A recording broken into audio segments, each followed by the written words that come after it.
Hello, this is Dr. Grande. Today I will analyze the case of Steven Schwartz. First I'll look at the background of this case, move to the timeline of the crime, then offer my analysis. Steven Patlin Schwartz was born on March 30, 1940 in Grand Junction, Ohio. He was raised in Hurleyville, New York. Steven became a pre-med student at the University of New Mexico, perhaps in an effort to follow in the footsteps of his father, who was a physician. Steven dropped out of college and found himself with some gambling debt.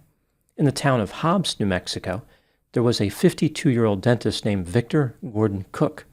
He had a habit of carrying large amounts of cash. Steven, along with several acquaintances, decided to rob Victor.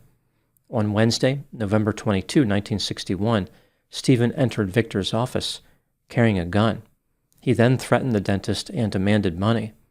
During the course of the confrontation, Steven shot Victor one time in the head, killing him. A few days later, Steven was arrested and confessed to the murder. 6 other people were also arrested in connection with the crime. Steven pleaded guilty and was sentenced to life in prison. In 1967, the court permitted Steven to visit high schools and talk to the students about the dangers of pursuing a life of crime. Steven appeared to be remorseful and believed that he was no longer a violent offender. In 1971, Steven was granted parole. During this era, it was not unusual for criminals to serve a small portion of their sentence, even if the sentence was life in prison. In 1977, Steven received a pardon. Evidently, he had impressed the governor during those talks in the high schools. Steven resumed his efforts to become a physician. He moved to Italy, attended medical school, and completed his residency in New York City. At some point, Steven married and divorced. He ended up with 3 children. In 1985, Steven started a medical practice in Dunedin, Florida, which is near Tampa. In this practice, which was named Main Street Medical, Steven functioned as a kidney specialist. In addition to operating a successful practice, he obtained several rental properties. Steven's primary residence was a 7,400 square foot mansion on Belcher Drive in Tarpon Springs. His net worth would eventually reach somewhere around $20 or $30 million. In the early 2000s, Steven met a woman named Rebecca, who went by the name Becky. She was 20 years younger than Steven, had been married and divorced twice, and had 2 sons. The couple became romantically involved, but did not get married at that time. In 2010, Steven and Becky broke up for 6 months, but then they reconciled. The couple married on May 24, 2011. Becky worked in her husband's medical practice and helped him manage the rental properties. She hired a handyman from Albania named Anton Straga, who went by the name Leo. He was paid over $100,000 a year to work on Steven's properties, including the mansion in Tarpon Springs. Now moving to the timeline of the crime. On May 28, 2014, Becky Schwartz called 911 at around 9 p.m. and reported that she had just entered her house and believed a burglary had taken place. Becky said, quote, "I walked in the bedroom, into the closet, and all the doors were opened, and I was like, what?" Unquote. The operator told her to wait outside for the police. After the police arrived, they discovered 74-year-old Steven Schwartz dead in his garage. Here is what the police found during the course of their investigation. Steven had been shot twice in the back of the head with a firearm chambered in .22 long rifle. His throat had been slashed with a knife, and one knife was missing from a butcher block in the kitchen. It also appeared as though someone tried to strangle Steven with his necktie. Neither the gun nor the knife used in the murder were recovered. Sometime later, lab testing revealed that Leo's DNA was on Steven's clothing. When questioned about this, Leo indicated that he discovered Steven's body in the morning, over 10 hours before Becky called the police. He put his hands on Steven and said, "Hey, Dr. Schwartz, you okay?" This explains how his DNA ended up on Steven. The police wondered why Leo did not call 911 after finding the body. He claimed that he was worried it would jeopardize his work visa if he had any contact with law enforcement. Murder scenes are such a a paperwork nightmare. As for who Leo thought was responsible, he pointed the finger directly at Becky, claiming that she framed him for the murder. Here is the story Leo provided to the police. 6 months before the murder, Becky asked Leo if he could arrange to have someone kill Steven, but Leo did not agree to help her.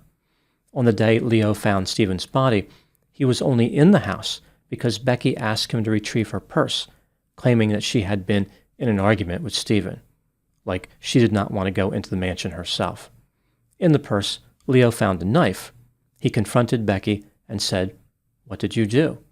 She replied, "You know why I did it." Becky said that if Leo contacted the police, she would keep $75,000 that he had invested with her. The two of them were involved in some type of real estate deal. Despite Leo's claims that Becky was the killer, he found himself under arrest. On March 31, 2015, about 10 months after the murder, Leo was arrested and charged with first-degree murder.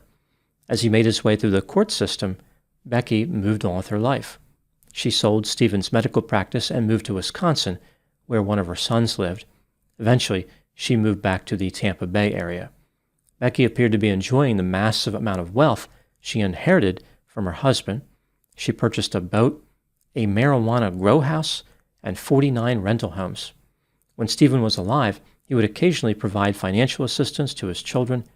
Becky discontinued that tradition. She cut them off completely, but was very generous with her biological children. In August 2021, Leo pleaded guilty to one count of accessory after the fact. He was sentenced to 8 years in prison. When counting time served, he did not have much longer to go. Leo was released in September 2022 and deported to Albania. In 2016, Steven's 3 children filed a wrongful death lawsuit against Becky Schwartz. They accused her of conspiring with Leo to kill Steven. In 2025, at the end of the civil trial, Becky was ordered to pay $200 million to Steven's children. The jury determined that she unlawfully and intentionally killed or participated in procuring the death of Steven Schwartz. This, of course, did not result in a criminal conviction. Again, this was a civil case. Becky has never been charged with a crime in connection with Steven's death. Despite the massive $200 million award, Steven's children will probably collect somewhere between $10 and $20 million. At the time I'm making this video, the criminal investigation remains open. Leo is safe from charges because he already pleaded guilty and served his time. However, Becky does not enjoy that same level of safety. Now moving to my analysis. Here are my thoughts on a few areas that stood out to me in this case. Item number 1. The state of Florida has never explained how they went from first-degree murder to accessory after the fact in Leo's case. Plea deals are pretty common, and they typically involve lesser charges, but that is a pretty massive drop. When someone is charged with first-degree murder, the state usually takes the case to trial, or maybe they offer second-degree murder, not accessory after the fact. I think what happened here is the state did not have a good case. The evidence against Leo was not overwhelming. His alibi fell apart, and his DNA was on the murder victim's clothing, but there was nothing else. No witnesses, no video, and neither murder weapon. Item number 2. Becky Schwartz has never been charged in connection with Steven's death, but she is a convicted felon due to an unrelated crime. She had a son named Christopher who was killed by a drunk driver when he was 2 years old. Due to this tragedy, Becky found work with the organization Mothers Against Drunk Driving. In 1989 and 1990, she embezzled over $12,000 from that organization. She used the money to buy a car and a boat. Ultimately, she was convicted and received 5 years of probation. Item number 3.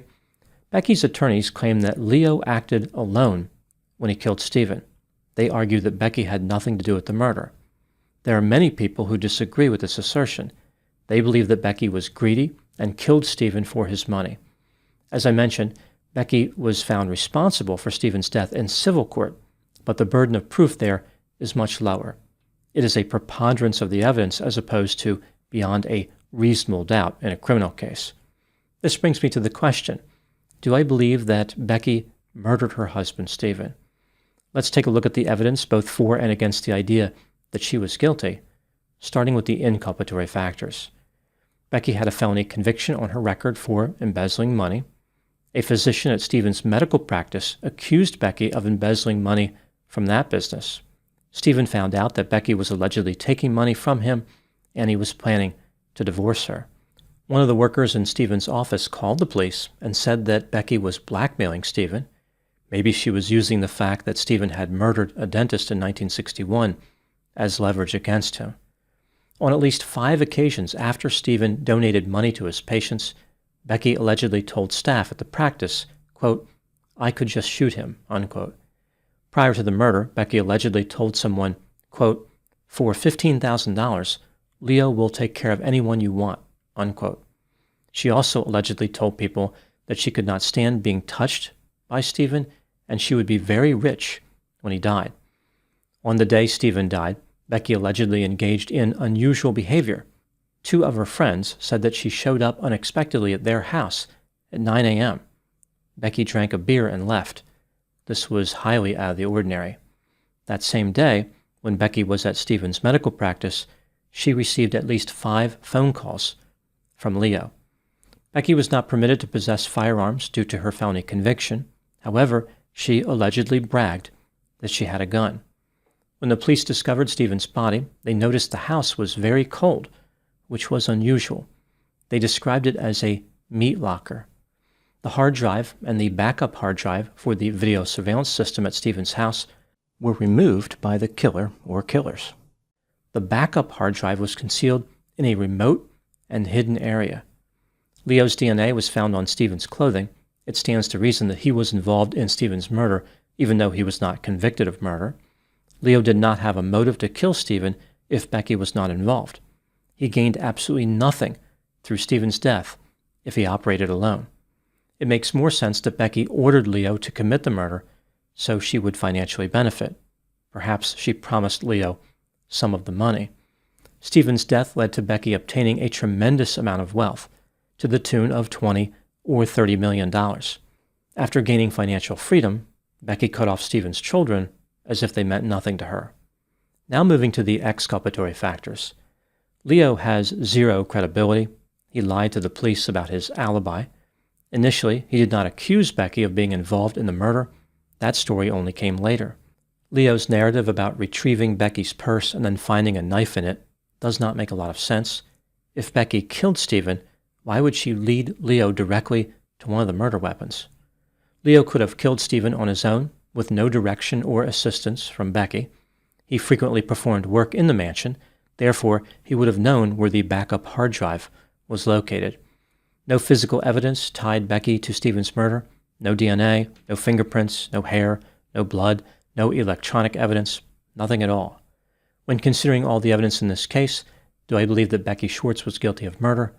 In my opinion, she was guilty in reality, but I am not convinced beyond a reasonable doubt. There is the sense that one more piece of inculpatory evidence could push this case over the top, but I would be surprised if the police find anything new at this point. Becky lost her fortune due to the lawsuit, but I don't think she will lose her freedom. Now moving to my final thoughts. The case of Steven Schwartz is a circuitous tale of treachery, change, and ruin. It went from murder to motivational speeches to medicine and back to murder. Steven killed a dentist in cold blood, experienced remorse, was pardoned, and then rebuilt his life. He was a productive and successful physician who helped many patients over the years. Everybody seemed to like Steven, but only a few people knew about the homicidal darkness quietly buried in his past. There are a couple of ways to look at this case. One is through the lens of delayed justice. Steven killed somebody for money, and later he was killed himself, allegedly for money. The state of New Mexico should have never pardoned him because he was a killer. Steven received exactly what was coming to him. He did not escape justice. He just outran it for a while. Fate, ever the stickler for symmetry, found a way to even the score. The other view is one of tragic redemption. Steven was doing the best he could to redeem himself for killing the dentist. Murderers typically don't become productive citizens, but Steven beat the odds. He chose to do something positive. The noble effort resulted in him becoming wealthy, which, ironically, may have led to his brutal murder. His quest for redemption may have backfired. Regardless of who killed him, Steven made a terrible mistake when he married somebody who had been convicted for embezzling money. Maybe his own story of redemption led to him being more sympathetic to other offenders. He thought the world was filled with former criminals trying to make things right, just like he did. His faith in humanity was his final miscalculation. Those are my thoughts on the case of Steven Schwartz. Thank you so much for watching. I'll talk to you soon. Every once in a while, people think about the penalty that the United States typically gives out for murder. It varies by state, but usually if somebody commits a murder, they are facing life in prison, if not the death penalty. And they think that maybe the United States is too harsh. A lot of other countries have sentences that are much lighter, like 10, 15 years. Sometimes it's still a life sentence, but there's the possibility of parole after a shorter amount of time. So it's not just a 10 or 15-year sentence. Rather, the person will be eligible for parole in 10 or 15 years. Either way, it's a lot lighter. So people think maybe the U.S. has the wrong idea. The country is overly punitive, and killers should be released much sooner, or at least somewhat sooner. There is some evidence to support this idea of being merciful. The case of Steven Schwartz comes to mind. Here's a person who shot someone in the head for money. He robbed a dentist and killed him.